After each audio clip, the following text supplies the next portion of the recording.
Hey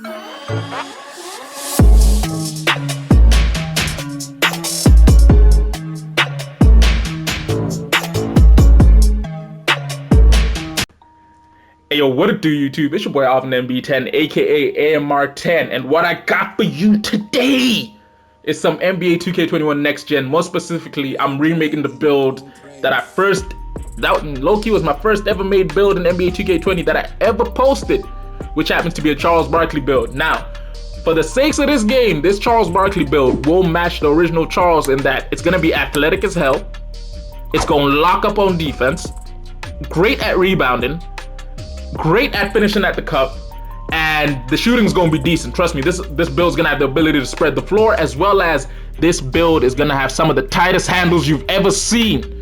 Now, obviously, I don't have the time or the money to really max this build out because exams are coming up in less than a month, but one of you might. So one of you take this build, do what you can with it, and just send me like a little video of what this build does when maxed out if you got the time, because I really want to see. But yeah, let's get straight into the video. Now, Charles does play the power forward position, right-handed, jersey number 34. Height-wise, he is 6'7". I brought his weight down to 243, as well as his wingspan down to 7'3". It's about 7'5" on the wingspan, 250 in real life, but the truth of it is, this is NBA 2K21. You can't make a real build. You really just have to butch it around as much as you want. Now, obviously, in real life, Charles is not built, but you know what he is. He's burly. But because it's 2K and we're going back to his old school build from when he used to play, he was defined as hell. Charles was hella defined. Pause. But yeah, now first things first, because it's a lockdown build, I'm gonna max out the speed, the acceleration, and the stamina, because you're gonna need as much of that as you can get.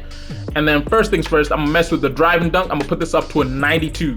This is only because at a 91 you get gold contact finisher, and at a 92 Hall of Fame, I'm expecting a lot of you want to get some contact dunks and put it on somebody's head.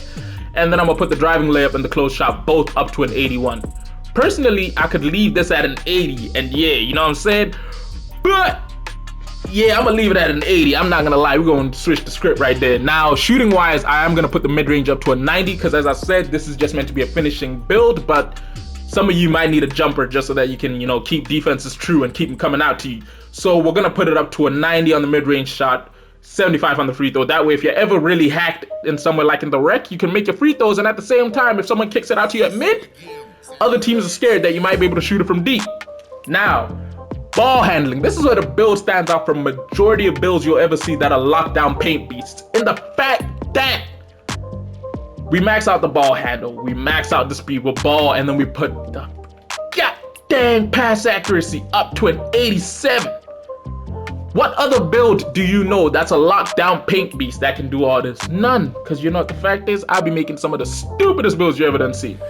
Now, next thing I'm gonna mess with happens to be the rebounding. I'm gonna put the offensive rebounding up to an 86, and then I'm gonna put the defensive rebounding all the way up to a 93. This is because, as I said, Charles back in the day, unstoppable under the glass, and he did what he did. Plus, if I put it down to a 92, really doesn't affect the badges, but yeah. Next things next, I gotta put the block up to an 82, only because anything below that gets rid of Hall of Fame chase down artist and rim protector, and we don't want that, because as I said, this is meant to be a lockdown build on the defensive side of the ball.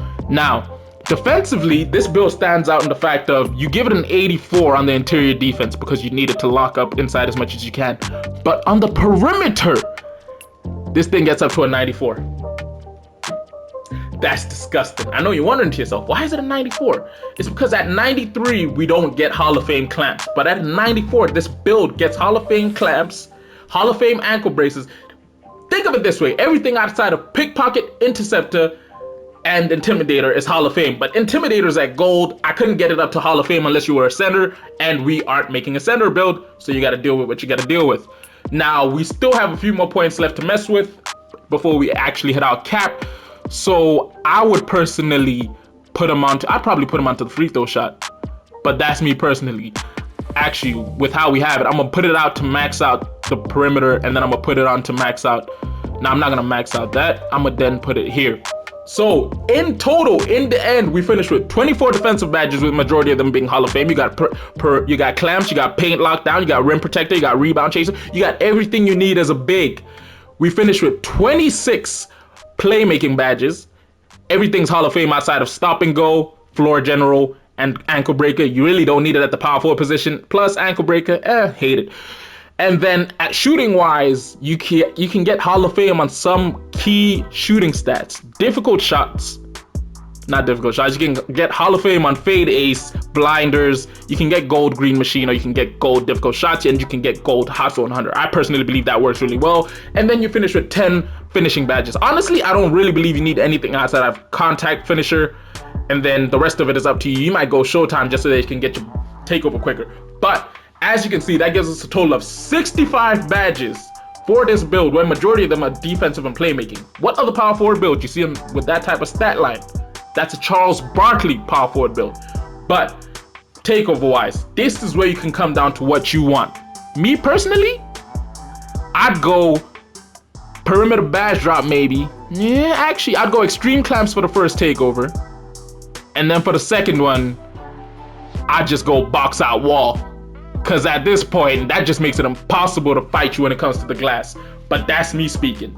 Now, 2K says what we have built here happens to be a two-way slashing playmaker. This game is some of the dumbest thing I ever done seen. The likes of Jason Tatum, Pascal Siakam, Julius Randle. In my opinion, that's disrespect on Jason Tatum's name, because no way in heck is he a two-way slashing playmaker. I personally see him as a floor spreader, a three-way scorer, something along those sorts. Defensively, he's alright, but he ain't all that. Siakam, I can see it. Julius, more of a mid-range threat, but hey, it is what it is. Now, don't forget, if you're new to the channel and you ain't subscribed yet, don't forget to hit that subscribe button down below. If you liked today's video and you thought it was bomb, hit just like the video. Anyway, it's been your boy Alvin MB10, aka AMR10. I'll catch you in a bit. Deuces.